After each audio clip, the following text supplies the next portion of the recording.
Muy buenos días mis hermanos, bienvenidos a Tesoros del Cielo, esta nueva clase de Conociendo a Dios. Empezamos nuestra semana 8.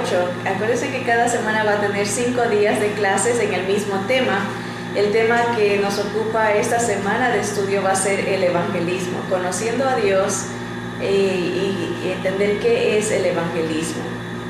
Pero antes de empezar quisiéramos darle gracias al Señor por la oportunidad de reunirnos y les invito a inclinar sus rostros para orar.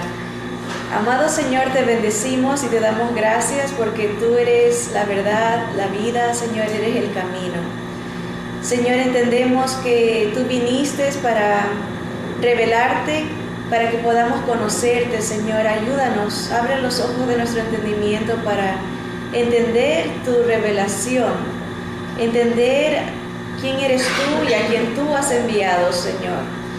Bendice esta palabra, Señor, que sea clara, que sea sencilla, Señor, y que como es tu palabra es poderosa, Señor, que puede penetrar el alma y, Señor, quebrantar hasta los tuétanos, Señor, que cumpla el propósito para la cual tú la has mandado, Señor, que nos equipe para toda buena obra, para glorificarte a ti, Señor. Te damos gracias por este tiempo, en el nombre de Jesús.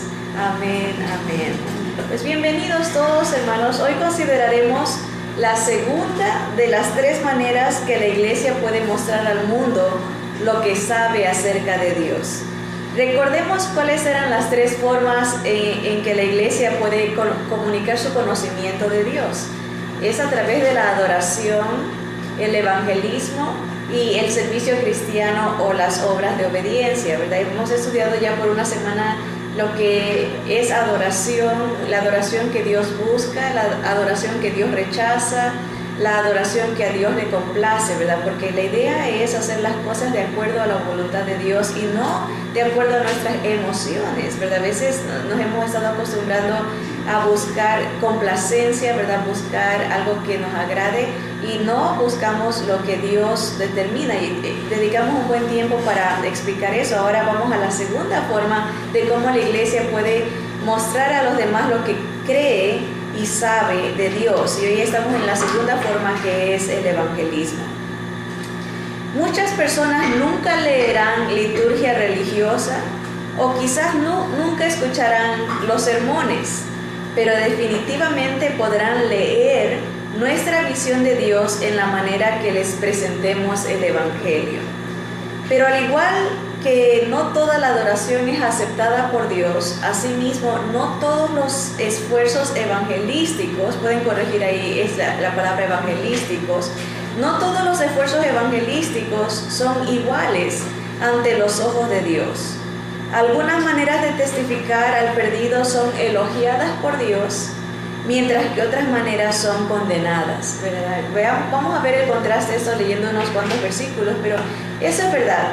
Hay gente que se dedica a dar folletos, ¿verdad? A veces panfletos, a veces a libritos, ¿verdad? Y la realidad es que mucha gente ni siquiera lee eso, los agarra y los tira, ¿verdad? Pueda que uno les dé CDs de sermones, cosas que a uno le hayan encantado, impactado y dice, mira, escucha este video, mira este video, escucha este CD y ahí quedan, ¿verdad? Refundidos.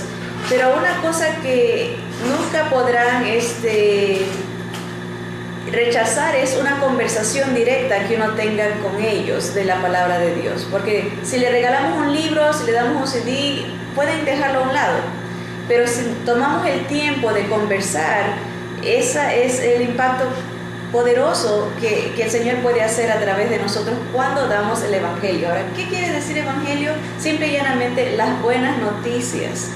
Buenas noticias las aplicamos a la salvación, pero las buenas noticias del plan de Dios para la humanidad. Las buenas noticias de que no tenemos que morir en condenación, sino que podemos tener esperanza en Jesús.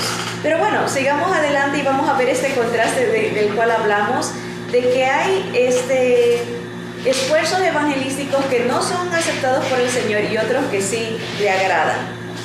Bien, Proverbios 11:30 dice, el fruto del justo es árbol de vida y el que gana almas es sabio.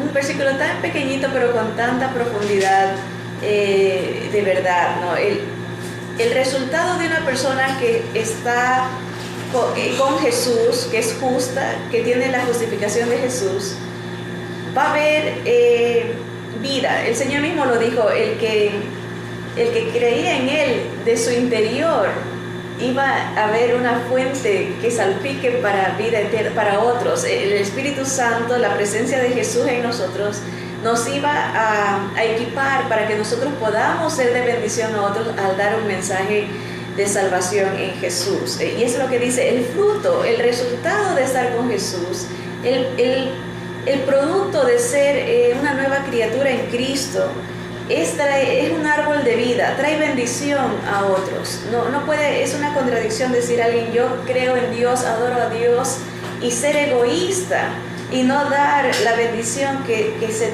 tiene al conocer a Cristo, al conocer al Señor de la gloria.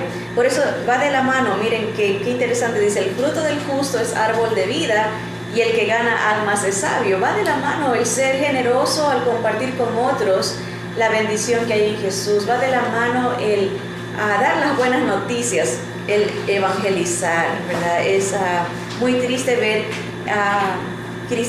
creyentes que en realidad se mantienen egoístamente callados y no dan la bendición de estas buenas noticias a otros. Ahora veamos el contraste. Ese es primero hemos visto el tipo de evangelismo que al Señor le agrada, ¿verdad? El dar las buenas noticias es sabiduría. Pero hay otro tipo de evangelismo que al Señor no le agrada. Mateo 23:15 dice, ay de vosotros, escribas y fariseos, hipócritas, porque recorréis mar y tierra para hacer un prosélito, y una vez hecho, le hacéis 2 veces más hijo del infierno que vosotros, ¿verdad? Aquí encontramos a los fariseos, a los sacerdotes judíos antiguos, los escribas, gente estudiosa de la palabra, eran doctores, eran doctos en la ley de Dios, la sabían al revés y al derecho, y se iban a diferentes lugares, recorrían mar y tierra, dice el Señor Jesús, para convertir a alguien al judaísmo, ¿verdad? Pero dice el Señor, en el momento que lo convierten, lo hacen más hijo del infierno que vosotros mismos. ¿Por qué la diferencia? ¿Es acaso solo acerca de sinceridad y buenas intenciones el dar el evangelio? No podemos suponer que los fariseos, quienes viajaban largos trechos para decirle a los gentiles acerca del Dios de los judíos, lo hacían por motivaciones perversas. No podemos suponer eso.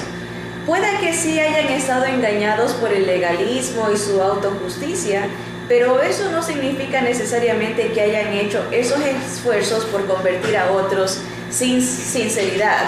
O sea, no podemos pensar que por eso el Señor los está condenando su acción de querer hablarle a otros. No, porque no es acerca de sinceridad ni es acerca de buenas intenciones en realidad. Una de las diferencias entre los dos testigos en los pasajes anteriores es la sabiduría. El hombre justo es como árbol que trae frutos de vida a otros a través del evangelismo. Ese hombre es sabio. Por otro lado, el que es como el fariseo trabaja duramente, pero trae muerte, haciendo del estado de sus conversos mucho peor que antes de oír el mensaje. ¿Cómo cuál somos nosotros? ¿Seremos de aquellos cuyos esfuerzos evangelísticos traen vida? ¿O de aquellos que dejamos a la gente en mayor peligro que antes de conocernos? ¿Verdad? Lo triste de este segundo grupo es que creía que estaba trabajando para Dios, creía que sus esfuerzos eran aprobados por Dios, pero el problema era que no predicaban la salvación en Jesús, sino en las obras humanas que ellos podían hacer como judíos, ¿verdad? Predicaban esfuerzos humanos, predicaban otros medios de salvación, y a eso es lo que el Señor condena. He podido ser testigo con mucha tristeza de la realidad de este contraste. Recientemente pasé una decepción muy grande que enardeció mi corazón. Escuché a alguien que, identificándose como ministro, usó la palabra de Dios a su antojo, sacándola de contexto para garantizarle la entrada al cielo a alguien que acababa de morir. Entendí sus buenas intenciones, comprendí su motivación y aparente sensibilidad al querer consolar, pero la realidad que ninguno de nosotros tenemos el derecho ni el poder de mandar a nadie al cielo, ni al infierno tampoco. Esa prerrogativa, esa autoridad, esa decisión solo le pertenece al Padre Celestial, quien juzgará de acuerdo a la actitud y recepción que hayamos tenido hacia su Hijo Jesús. No nos va a juzgar por las obras, nos va a juzgar por nuestra aceptación o rechazo de su plan perfecto de salvación en su Hijo Jesús. Debemos ser cuidadosos de ser buenos representantes de la verdad que se nos es revelada en la palabra infinita de Dios. Les voy a dar un ejemplo. ¿Creen ustedes que por mucho que quisiéramos, podríamos mandar a vivir a algún familiar a la mansión de algún artista famoso? Ustedes pónganse, no sé qué artista les venga a la mente, pero díganme un artista famoso que sabemos que tiene mansiones. Tal vez, o un artista, tal vez una cantante, alguien. ¿Quién? ¿Quién? Jennifer López, ¿verdad? Juan Gabriel, él tiene muchas. Por mucho que nosotros quisiéramos mandar a un familiar por decir, mira, yo sé que esa casa es hermosa, ahí se vive maravilloso, es feliz. Por mucho que querramos, es ilógico decir, voy a dejarte entrar a la mansión de esta persona. Nos mandan a presos, a la policía, si queremos meternos nosotros mismos a alguna mansión, ¿verdad? Ahora, nomás porque se nos hace bonito el lugar o nos imaginamos que allí se puede disfrutar, cambiemos esa ilustración y pensemos en nuestra propia casa, que no es una mansión, pero pueda que esté mejor que otra, ¿verdad? O que definitivamente siempre dicen que la riqueza es relativa. Para otra gente nosotros tal vez seamos millonarios, ¿verdad? Para gente que no tiene, que vive en un lugar chiquito, nuestra casa tal vez sea una mansión, ¿verdad? Pero traigamos la ilustración a lo personal. ¿Dejaría usted entrar a su casa a alguien nomás porque a esa persona le parece que se merece vivir con usted y disfrutar de sus pertenencias? ¿Qué le parece que alguien llegue a la puerta y diga, me deja entrar? Me gusta su casa y sé que aquí se puede disfrutar y no hace falta nada. No lo dejaríamos entrar, le llamaríamos al manicomio y le diríamos, allá hay otra mansión que está mejor para usted, ¿verdad? No lo dejaría, suena absurdo, ¿no? Bueno, eso mismo hacemos con la casa de Dios. Mandamos a todos y casi garantizamos la entrada a cual más. Y eso no debe ser así. Dios tiene sus condiciones y están en Jesús, ¿verdad? Él mismo dijo, yo soy el camino, la verdad y la vida. Nadie viene al Padre si no es por mí. Bien directo, el Señor decía, es solamente yo soy la llave, yo soy el camino, yo soy la verdad. Nadie va a entrar al cielo si no fuera por Jesús, ¿verdad? Eso es lo irracional de que solamente se puede explicar por el enceguecimiento espiritual que el enemigo pone en el mundo. Dice que por la incredulidad de la humanidad los ojos son enceguecidos, porque más claro no canta un gallo. El Señor lo dice bien clarito, dice, en ningún otro hay salvación, porque no hay otro nombre debajo del cielo dado a los hombres en quien podamos ser salvos que el nombre del Hijo de Dios. Exclusivo, solo. Y el ser humano dice, no, yo digo, está bien, suena bonito, pero yo voy a ganarme el cielo por mis obras, yo voy a ganarme el cielo por mi religión, yo me gano el cielo por lo que se nos venga a la mente, ¿verdad? Y ahí viene la situación que no hay muerto malo, ¿verdad? No importa cómo haya rechazado a Dios, que haya pensado de Jesús a la hora de la hora, y se manda a la persona al cielo. Y eso, como creyentes de la palabra de Dios, debemos de ser muy celosos en no caer en este error. Si otra gente lo hace en ignorancia espiritual, eso es asunto de ellos. Lamentablemente hay muchos líderes religiosos que como dice la palabra, ciegos, guías de ciegos, van al abismo, ¿verdad? Porque prometen lo que no pueden ellos dar ni garantizar, ¿verdad? Pero como suena bonito, ¿verdad? Uno dice eso es lo que debemos de decir, eso es lo que se espera que digamos, pero lamentablemente estamos comparando los dos estilos de evangelismo, ¿verdad? El que Dios aprueba, el que enfoca al plan de salvación en Cristo, y el que se esfuerza nomás por hacer prosélitos, hacer religiosos, ¿verdad? Ahora, cuando al Señor le preguntaron acerca de los últimos tiempos, lo primero que advirtió fue: mirad que nadie os engañe. ¿Verdad? Cuando pensamos en los últimos tiempos, se escucha mucho esto: ya estamos en los últimos tiempos, en los últimos tiempos. La realidad es que una señal de los últimos tiempos es el engaño espiritual. Y quiero hacer esta clase, hermanos, toca un tema bastante delicado. Muchas cosas van a sonar bastante duras, pero el Señor así trabaja. Para poder sembrar en un campo, la lógica nos lleva, ¿verdad? Si alguien quiere sembrar algo, no va a echar la semilla encima de las piedras. Uno tiene que limpiar el terreno, tiene que remover la tierra, ¿verdad? Y cuando hablamos del corazón, el corazón es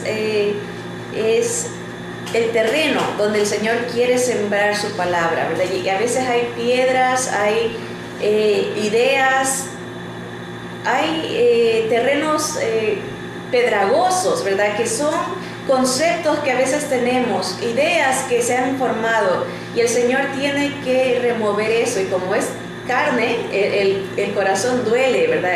Que nos digan cosas que van en contra de lo que hemos creído por mucho tiempo, pero es la manera como el Señor trabaja para poder sembrar su palabra, ¿verdad? A veces, y yo le animo, si llega un momento que la palabra está doliendo mucho y tenga esa tentación de decir: ya no quiero escuchar esto, voy a apagar esto, le animo a que se dé la oportunidad de escuchar todo el estudio, no solamente la clase de hoy completa, sino toda esta semana de estas 5 clases de evangelismo que van a hacer, para que se dé la oportunidad de evaluar que es verdad lo que me está diciendo o no, ¿verdad?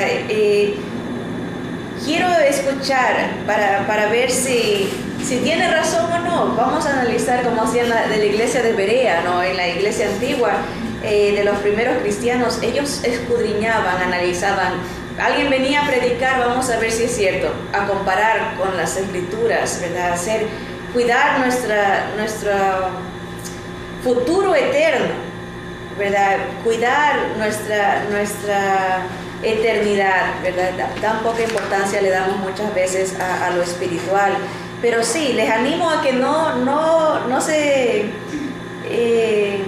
desanimen y no terminen de escuchar la clase, ¿verdad? El Señor nos advirtió que vendrían tiempos peligrosos, que habría mucho engaño, ¿verdad? Mirad que nadie los engañe, dijo el Señor Jesús.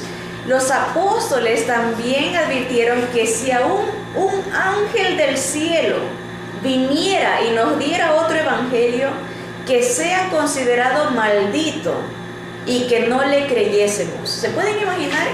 Los apóstoles están diciendo: si llega a aparecerles un ángel con otro mensaje que el que Dios nos ha dado a través de su palabra, a través de su Hijo, no le crean, ¿verdad? Cualquiera fuera tentado a decir, ¿sabes qué?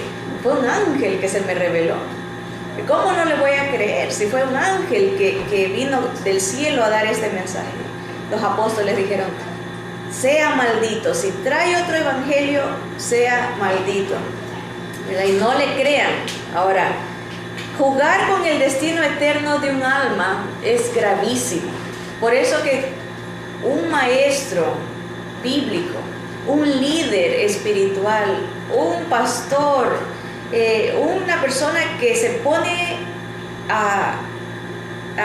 ¿cómo se dice?, a liderar un rebaño, lleva una gran responsabilidad, porque no estamos hablando de el bienestar emocional, moral, económico solamente de la gente.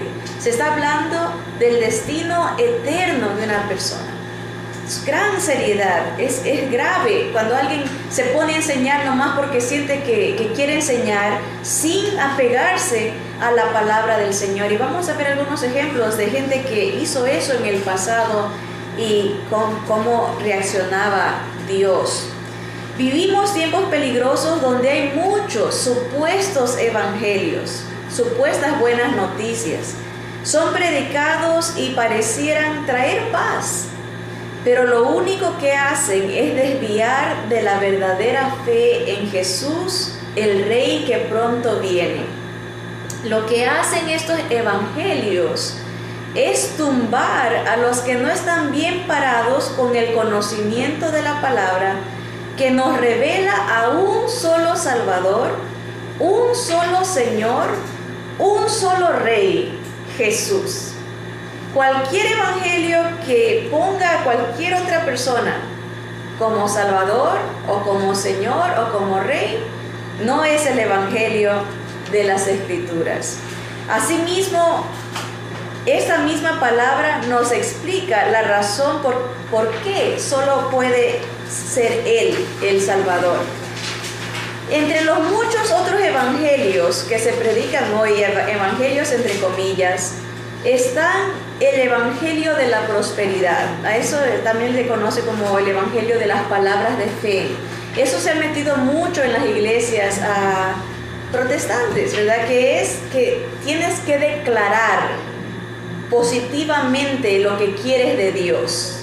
Y el enfoque es: yo le demando a Dios, yo le exijo a Dios, yo lo declaro, y eso es esa corriente de la prosperidad.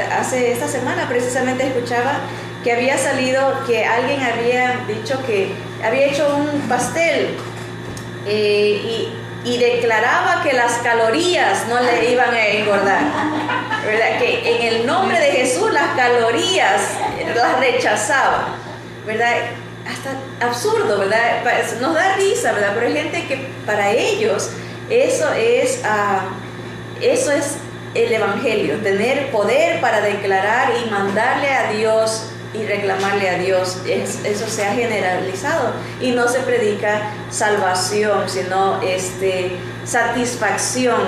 También el evangelio de la felicidad le puse yo, se lo conoce como el pare de sufrir, que usa amuletos, aceites milagrosos, la sal santa, pedacitos de la tierra santa, todo contrario al Señor. No quise, es tanto el material que tenemos para hoy que espero poderlo completar, pero iba a hacer una línea y poner los versículos a los lados de cómo la palabra contradice estos evangelios, ¿verdad? El Señor no vino a elevarnos a nosotros, sino que Él vino para que la gloria sea para Él. Él vino a anunciarnos que en el mundo tendríamos tribulación, pero que seamos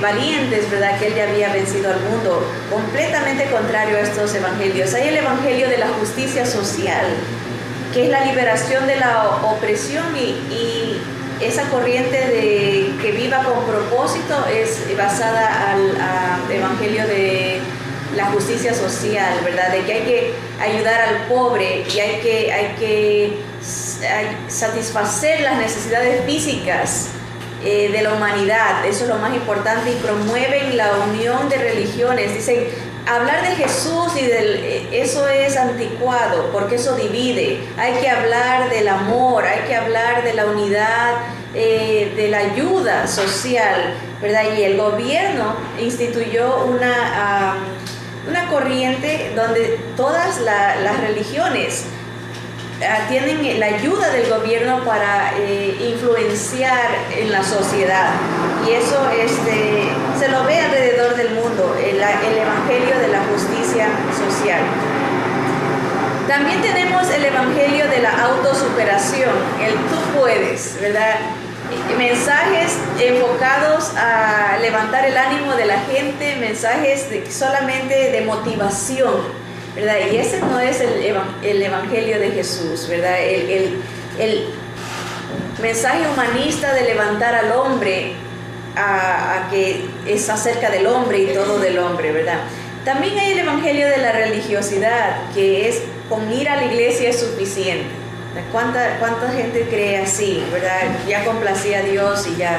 El evangelio de la sanidad, tu oración tiene poder, ¿verdad? Pensar que es todo el enfoque lo físico, todo lo importante es mi bienestar en este mundo, ¿verdad? Y no pensar en el futuro. El evangelio de la profecía, que hay sueños, visiones. No se habla del evangelio del Señor Jesús. El evangelio de las obras, yo me puedo salvar a mí mismo. El evangelio de la tolerancia, que todos van al cielo, no importa, hagan lo que hagan, pueden llegar a la vida eterna. El evangelio de la oración, ¿han oído eso? Alce su mano y se va a salvar, ¿verdad? ¿Será salvo? Repita esta oración, alce su mano y será salvo.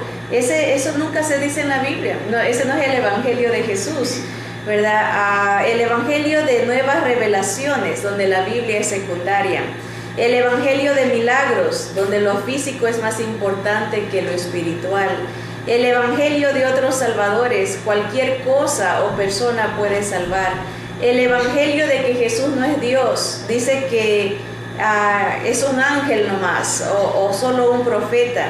El evangelio de que no existe el infierno, dice que el castigo se recibe en vida. El evangelio de que tú puedes ser Dios, lo mismo le dijo la serpiente a Eva. El evangelio de que hay una diosa, esa es una creencia pagana. Ahorita hay gente jóvenes que se inclinan a esas tendencias paganas, ¿verdad? Que dicen no hay que nombrar a Dios como masculino. Dios puede ser femenino, puede ser una diosa. Y eso es tendencias paganas, ¿verdad? Son otros evangelios. El evangelio ecuménico, que promueve la unión de todas las religiones basada en servicio y amor, no en la fe de Jesús. Notemos que cualquier otro evangelio pondrá a un lado a Jesús y pondrá al hombre primero. Esa es la realidad. El evangelio que no es el de Cristo pondrá al ser humano primero. Todo evangelio falso será humanista. Para ellos Jesús es una añadidura. Pueda que lo vean, sí, crean que Jesús murió como un hecho real, histórico, pero no fundamental para la salvación de un individuo. Esta inclinación pecaminosa de rebelarse contra el plan de Dios no es nueva. Estuvo en la mente de la primera pareja cuando fueron tentados a ser como Dios. La humanidad siguió ese deseo de salvarse a sí mismo. Génesis 11:4 nos dice que en la humanidad de ese entonces dijeron: vamos, edifiquémonos una ciudad y una torre cuya cúspide llegue al cielo, y hagámonos un nombre por si fuéramos esparcidos sobre la faz de toda la tierra. Hagamos el esfuerzo de nosotros llegar al cielo. No necesitamos que Dios nos salve, nosotros nos podemos salvar, y hagámonos un sistema, por si acaso nos mande por otros lados Dios, donde podamos nosotros tener un nombre, una identidad, una religión en rebeldía al plan de Dios, ¿verdad? Por eso el Señor, viendo esta actitud, separa las lenguas para que no pueda haber el ser humano. Si todos pudiéramos estar ¿cómo se dice? Hablarnos en un mismo idioma. Tanta es la maldad del ser humano, la rebeldía contra Dios, que buscaríamos, la unidad busca hacer a un lado a Dios. Cuando en este caso, cuando se inventan, por eso el mundo, hay dos reinos, ¿verdad? El reino de Satanás, que es contra Dios, y el reino del Señor, que vino Jesús a anunciar. El mundo llegará un momento en que el reino de Satanás se identifique por un solo gobierno, y a eso vamos, ¿verdad? Se quieren unir los países en una sola moneda, una sola religión. Esa es la meta del enemigo, porque va en contra de hacer a Jesús el rey. El ser humano quiere hacer el rey de sí mismo. Siglos después, el pueblo de Israel muestra la misma actitud de no querer escuchar el plan de Dios y preferir escuchar lo que agrada, lo que complace. Lamentaciones 2:14 dice: tus profetas vieron para ti vanidad y locura, y no descubrieron tu pecado para impedir tu cautiverio, sino que te predicaron vanas profecías y extravíos. Jeremías 6:14 dice: y curan la herida de mi pueblo con liviandad, diciendo paz, paz, y no hay paz, ¿verdad? Bien, estos profetas que predicaban lo que la gente quería escuchar. Todo va bien, no te preocupes, mientras seas bueno, llegas al cielo, dame acá tu ofrenda y te mandamos más rápido, ¿verdad? Ese es el sistema, ¿no?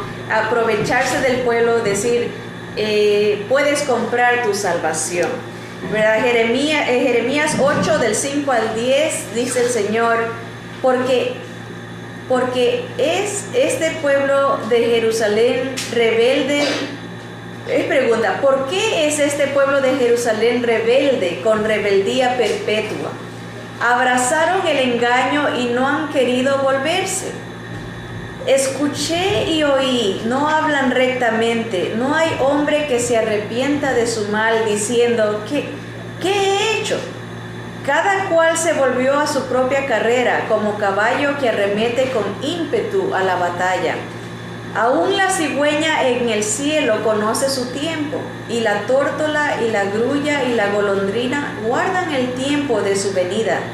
Pero mi pueblo no conoce el juicio de Jehová. ¿Cómo decís, nosotros somos sabios y la ley de Jehová está con nosotros? Ciertamente la ha cambiado en mentira la pluma mentirosa de los escribas. Los sabios se avergonzaron, se espantaron y fueron consternados. He aquí que aborrecieron la palabra de Jehová. ¿Y qué sabiduría tienen?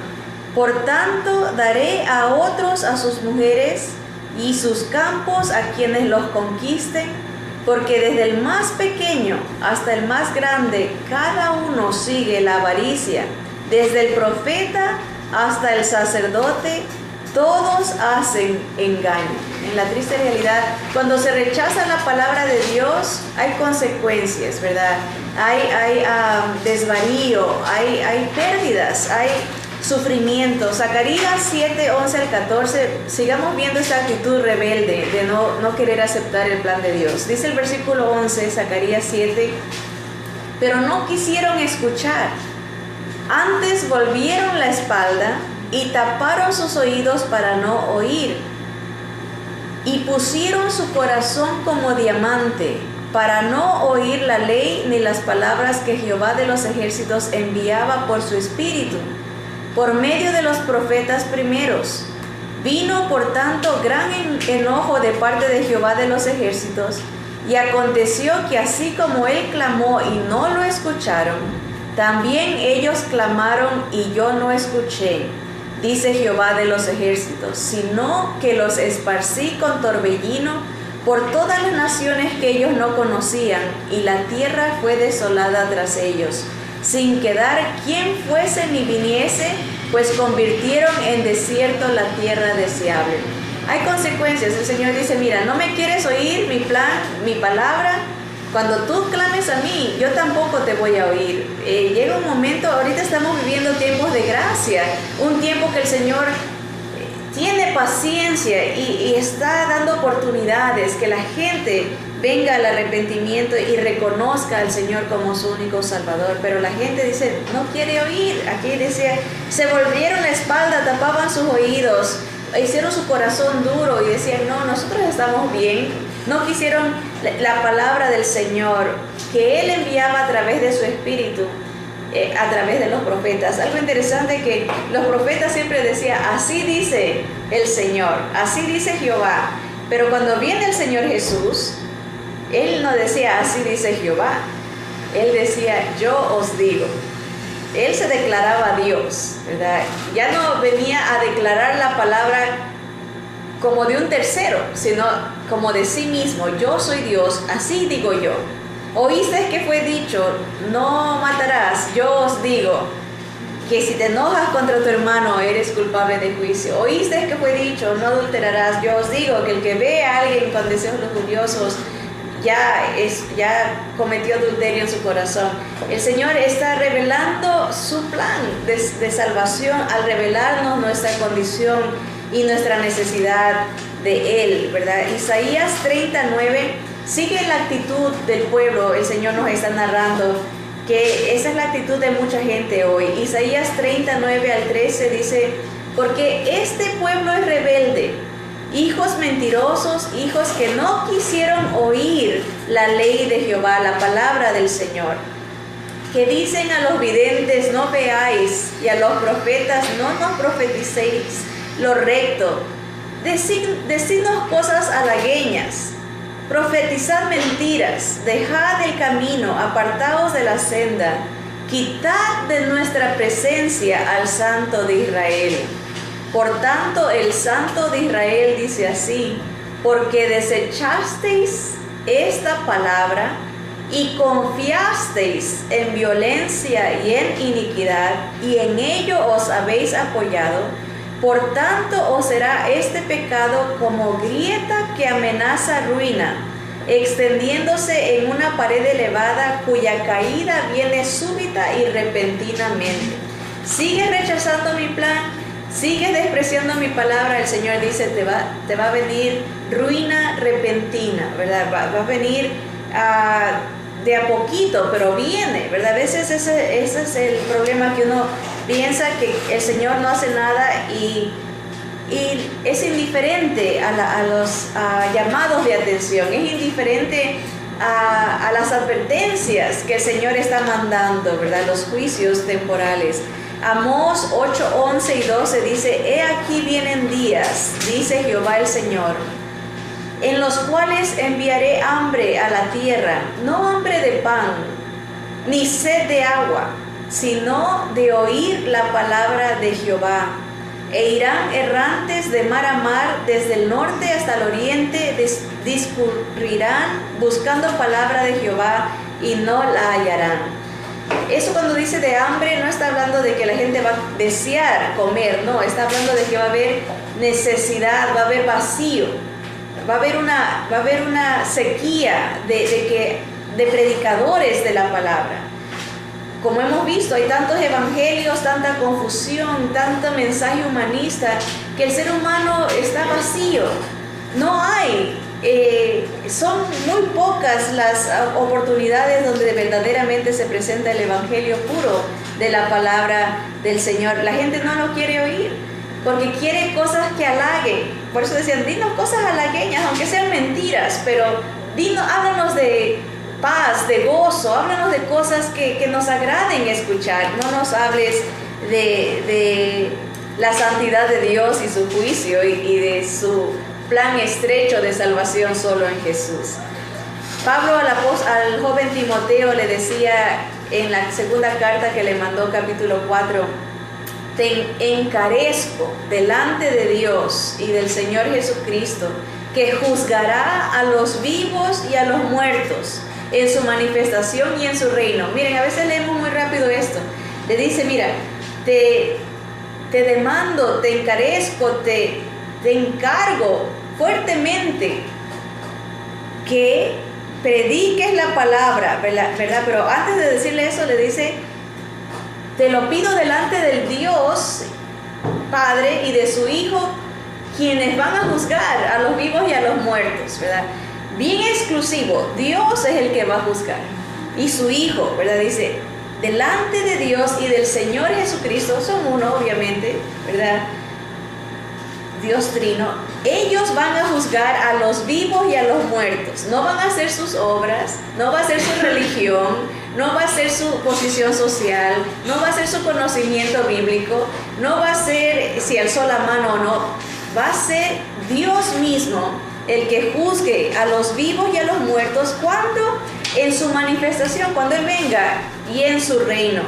Por esa razón, le dice Pablo, porque va a haber un juicio, te insto, te animo, te demando que prediques la palabra, que instes a tiempo y fuera de tiempo, redarguye, o sea, convence a la gente, reprende, exhorta con toda paciencia y doctrina, porque vendrá tiempo cuando no sufrirán la sana doctrina, no la van a tolerar, no la van a aguantar, la verdad, sino que teniendo comezón de oír, se amontonarán maestros conforme a sus propias concupiscencias y apartarán de la verdad el oído y se volverán a las fábulas.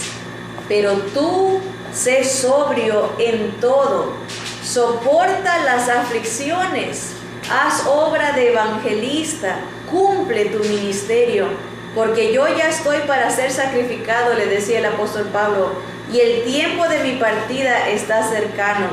He peleado la buena batalla, he acabado la carrera, he guardado la fe. Es muy importante eso, la fe en Jesús, el evangelio verdadero de salvación en Cristo. Hay gente que usa, y este fue el versículo que usó ese ministro que les dije, para decirle a la persona, ya acabaste la carrera, ya has, ¿qué más? Dice, has peleado la buena batalla, has acabado la carrera, pero le faltó la tercera parte. Has guardado la fe en Jesús, y tuvo que sacarlo porque eso es exclusivo. En el momento que decimos, si guardas la fe de Jesús, hacemos eso muy selectivo. No todos tienen la fe de Jesús, ¿verdad? Por eso a veces eso de las fábulas, escuchar cosas que queremos escuchar, cambiándole a la palabra, esa es la obra del enemigo. Dice, por lo demás me está guardada la corona de justicia, la cual me dará el Señor, juez justo. Exclusivo el juicio de Dios en aquel día, y no solo a mí, sino también a todos los que aman su venida. Sí hay premios. Por Cristo, en Cristo tenemos adopción, en Cristo tenemos perdón de pecados, en Cristo tenemos vida eterna, en Cristo tenemos la justificación, la redención. Más adelante vamos a ver todos los puntos que debe de incluir el mensaje de salvación. No solamente ven para que te vayas al cielo, entender qué significa la obra del Señor en la cruz. Segunda Timoteo 3 dice, también debes de saber esto, que en los postreros días vendrán tiempos peligrosos, porque habrá hombres amadores de sí mismos, avaros, vanagloriosos, soberbios, blasfemos, desobedientes a los padres, ingratos, impíos, sin afecto natural, implacables, calumniadores, intemperantes, crueles, aborrecedores de lo bueno, traidores, impetuosos, infatuados, amadores de los deleites más que de Dios, que tendrán, esto es lo triste y lo peligroso, tendrán apariencia de piedad, van a parecer hijos de Dios, pero negarán la eficacia de ella. A estos evita, ¿va? El testimonio de la vida personal de estas personas que traen otras doctrinas, que traen otros mensajes de salvación, parece una apariencia de piedad, de bondad, de santidad, pero sus obras lo niegan, ¿verdad? Son, como hasta la lista, ¿verdad? Amadores de sí mismos, soberbios, rechazan la palabra de Dios, niegan el poder de la palabra, porque la palabra dice que el evangelio es el poder de Dios. para salvar y se avergüenzan de esa palabra, de ese mensaje. Debemos de cuidarnos al entender bien qué es lo que nos enseña Dios y no lo que enseña el hombre. Veamos también otros ejemplos de lo que no es evangelizar. Evangelizar no es invitar a que asistan a mi iglesia, ¿verdad? Eso hacen otras religiones y no, eso no es evangelizar. Decir ven a mi iglesia, el proselitismo, eso no es dar las buenas noticias. No es cambiarlos de iglesia tampoco. Hay gente que cuando uno dice, mira, ven a mi iglesia, lo primero que dicen es, yo ya tengo mi iglesia. Eso no le ha hecho ningún favor, ni le ha dado la oportunidad de escoger si cree en el mensaje que Dios ha dado o si no cree. Simple y llanamente lo está invitando a que comparta con usted. No es evangelizar. Tampoco no es convencerlos de ciertos hechos. Todo el mundo sabemos que Jesús murió en la cruz porque es un hecho histórico. No solamente la Biblia lo dice, hay miles de libros seculares que aseveran, libros romanos, gubernamentales, historiadores que narran que Él murió. Así que el hecho de que alguien diga, yo creo que Jesús murió en la cruz, no le habilita, no lo hace especial en el sentido de que eso es un hecho histórico comprobado, es una realidad. Es como que yo diga, yo creo que el sol sale en la mañana. Esa es una realidad que aunque yo no la crea, es verdad. Es lo mismo que alguien diga, yo creo que Jesús murió.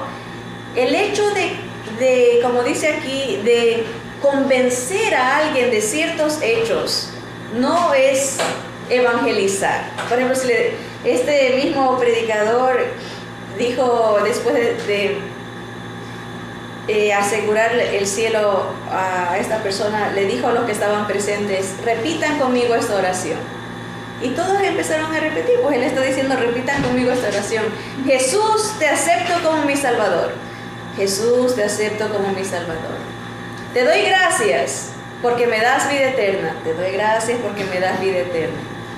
Y algo así, ahí acabó. No había un compromiso de entendimiento de por qué es que Jesús es el que da la vida eterna. ¿Por qué? Solamente les hizo confirmar los hechos que ya son, como dice aquí, convencerlos de ciertos hechos. Eso no es salvación. Hay que explicarle a la persona por qué solo Jesús. ¿Por qué Dios dice que solo Jesús? ¿Por qué somos tan así estrechos en decir solo Jesús? Dios lo explica. ¿Por qué? Tenemos que explicarlo. Nosotros también a los que nos escuchan. ¿Es acaso solamente morir en la cruz? Como he explicado en otras clases anteriores, Jesús no fue el único que murió en la cruz. En la época de revolución judía, los celotes, los cananistas que eran revolucionarios contra el gobierno romano, se levantaron y crucificaron como a 3,000 revolucionarios. En nuestros tiempos hay gente que muere crucificada. ¿Qué hace la cruz de Jesús? ¿Es acaso la cruz o es Jesús el que hace la diferencia en esa cruz?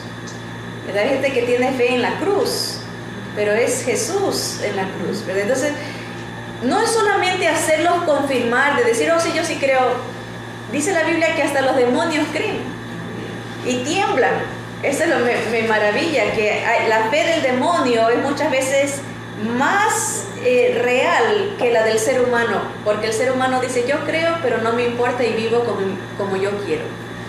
Que Dios no se meta conmigo. Y me tiene que dar el cielo porque soy yo, ¿verdad? El demonio no, el demonio dice, yo sé quién es Jesús, sé que me va a juzgar, estoy horrorizado porque sé que estoy condenado y no hay oportunidad para el demonio de salvarse.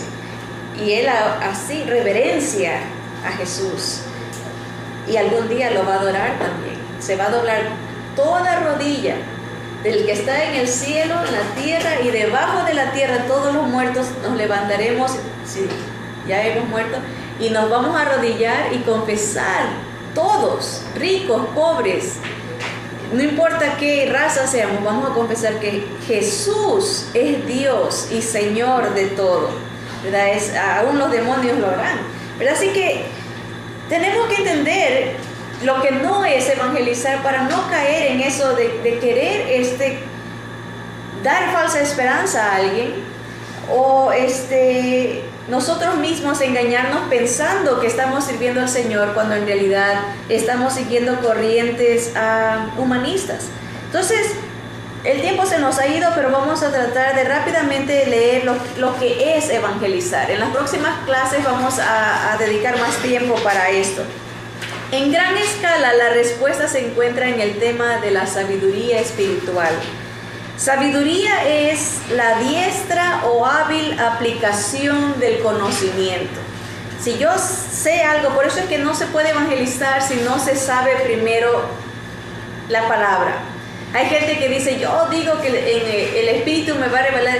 Tiene que estudiar y saber la palabra para que le pueda recordar el Espíritu la palabra que quiere que dé, que ya está escrita. El mensaje de Dios ya fue revelado a través del Señor Jesús, ¿verdad? Él dice que Él era el cumplimiento de los profetas, los salmos, Moisés, todo está resumido en Jesús. Entonces, la sabiduría espiritual es aplicar el conocimiento que el Señor ya nos ha dado y saberlo, poderlo aplicar. Efesios 1, 15 al 23 decía Pablo: por esta causa también yo, Pablo el apóstol, habiendo oído de vuestra fe en el Señor Jesús y de vuestro amor para con todos los santos, no ceso de dar gracias por vosotros, haciendo memoria de vosotros en mis oraciones, ¿verdad? Le está escribiendo gente que ha creído en Jesús como su Salvador y su Señor.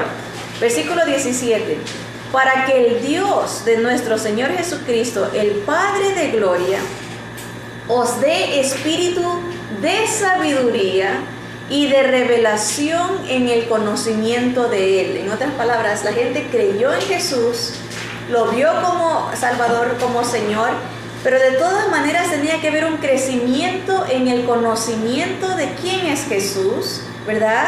Y eso viene a través de la sabiduría y la revelación de Dios, ¿verdad? Eso es algo espiritual, no es algo que uno alcanza con esfuerzo, sino con iluminación del Espíritu de Dios mismo. Versículo 8: quien va a alumbrar los ojos de nuestro entendimiento para que sepamos cuál es la esperanza para la cual Él nos ha llamado y cuáles las riquezas de la gloria de su herencia en los santos, ¿verdad? Hay cosas, riquezas que tenemos que descubrir que el Señor nos ha dado a través de Jesús, y se las descubre cuando uno aprende en la palabra del Señor lo que Jesús ha hecho por nosotros.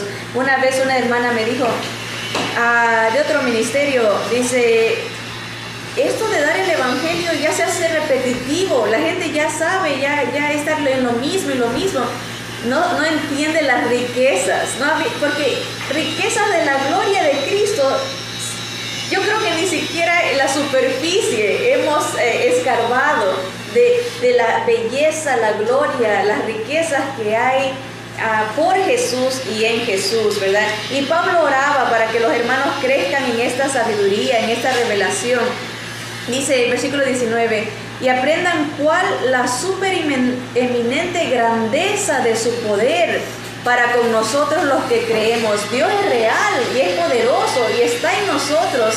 Él puede actuar a través de nosotros. Quiero que conozcan eso, dice Pablo. Estoy orando para que crezcan en ese conocimiento de la gloria de Cristo, el poder de Cristo en ustedes. Miren, dice: según la operación del poder de su fuerza, el Espíritu, la cual operó en Cristo, resucitándole de los muertos y sentándole a su diestra en los lugares celestiales, sobre todo principado y autoridad y poder y señorío. ¿Ven? La autoridad del Señor, ese poder que Él tiene, le da la capacidad de estar sobre todo señorío, sobre todo principado, sobre toda autoridad, ¿verdad? Y dice: y sobre todo nombre que se nombra, no solo en este siglo, sino también en el venidero. Versículo 22, importante: y sometió todas las cosas bajo sus pies. Dios Padre sometió todo bajo Jesús y lo dio por cabeza sobre todas las cosas a la iglesia. Jesús es la cabeza, la cual es su cuerpo, la plenitud de aquel que todo lo llena en todo. ¿Ven cómo cuando no se lee la palabra se le aplica la autoridad a todo menos a Jesús? A gente, a personas, a tradiciones, pero la palabra es bien clara, dice no, la fe de Jesús, a quien Dios sometió todo bajo sus pies. Sabiduría en el evangelismo es la diestra aplicación del conocimiento de la palabra y lo que nos expresa acerca de la obra completa de Jesús a la persona que nos escucha. He tenido el privilegio también de ver a líderes traer a muchos a la luz de la verdad de salvación en Jesús y observar el despliegue de conocimiento y la habilidad de transmitir de una manera clara y concisa la verdad de esperanza en Jesús y aplicarla a las necesidades del individuo. Esa es una gran bendición, ver gente que sabe hacer esto. El Evangelio debe comprender varios elementos y esto lo estudiaremos más calmadamente en las próximas clases. La condición del hombre, su estado pecaminoso ante Dios, la inhabilidad del ser humano de salvarse a sí mismo, el carácter de Dios, el juicio de Dios, el plan de Dios en Jesús, su vida, su muerte, su resurrección, su venida, la fe. ¿Qué es la fe en Jesús? Arrepentimiento, aceptación de un solo Salvador, un solo Señor y un solo Rey y confesión. Todo eso comprende el Evangelio y mucho más que tendríamos que analizar. El Salmo 39, 4 al 8 dice: hazme saber, Jehová, mi fin. Todo ser humano tiene que analizar esto, que somos finitos y cuánta sea la medida de mis días. Sepa yo cuán frágil soy. He aquí diste a mis días término corto, y mi edad es como nada delante de ti. Ciertamente es completa vanidad todo hombre que vive. Sela, medita en esto. Ciertamente como una sombra es el hombre, ciertamente en vano se afana. Amontona riquezas y no sabe quién las recogerá. Y ahora, Señor, ¿qué esperaré? Mi esperanza está en ti. Líbrame de todas mis transgresiones. No me pongas por escarnio del insensato. Señor ya lo hizo, nos libró de nuestras transgresiones a través de Jesús, nos da esperanza en Él, vida en Jesús, pero hay que entender esto. Hebreos 9, 27, 28 dice: y de la manera que está establecido para los hombres que mueran una sola vez. Miren qué interesante, hay gente que cree en reencarnación, dice vamos a vivir, morir, y siempre, de repente sales como cucaracha, pueda que salgas como gato, después dependiendo cómo te hayas portado vives y mueres, pero la palabra es bien clara, dice, está establecido para el ser humano que muera una sola vez y después de esto el juicio. Así también Cristo fue ofrecido una sola vez para llevar los pecados de muchos, no dice de todos, porque no todos lo van a aceptar, y aparecerá por segunda vez sin relación con el pecado para salvar a los que le esperan. Primera Timoteo 1, 12 al 17 dice: doy gracias al que me fortaleció, a Cristo Jesús nuestro Señor, porque me tuvo por fiel, poniéndome en el ministerio. Está hablando el apóstol Pablo. Habiendo yo sido antes blasfemo, perseguidor e injuriador, mas fui recibido a misericordia, porque lo hice por ignorancia en incredulidad. Pero la gracia de nuestro Señor fue más abundante con la fe y el amor que es en Cristo Jesús. Palabra fiel y digna de ser recibida por todos. Que Cristo Jesús vino al mundo para salvar a los pecadores, de los cuales yo soy el primero. Pero por esto fui recibido a misericordia, decía Pablo, para que Jesucristo mostrase en mí, el primero, toda su clemencia, para ejemplo de los que habrían de creer en Él para vida eterna. Por tanto, al Rey de los siglos, inmortal, invisible, al único y sabio Dios, sea honor y gloria por los siglos de los siglos. Amén. Pablo podía decir en Romanos 1:16, nos registra, él decía, porque no me avergüenzo del Evangelio, porque es poder de Dios para salvación a todo aquel que cree. ¿Verdad? Que el Señor nos llene de ese denuedo para anunciar la verdad, aunque no le guste el mundo. Esa no es nuestra responsabilidad. Nosotros somos embajadores de la palabra y debemos de representar a nuestro Rey. La palabra del Señor dice que ancho es el camino, espaciosa es la puerta que conduce a la perdición. Es camino de popularidad, de comodidad, pero angosto es el camino, estrecha es la puerta que conduce a la vida eterna. El Señor dijo, yo soy la puerta, yo soy el camino. Esa es la verdad de la palabra. Acompáñenos la próxima semana para seguir hablando más de lo que es el Evangelio del Señor. Que el Señor nos guarde y nos proteja. Amén.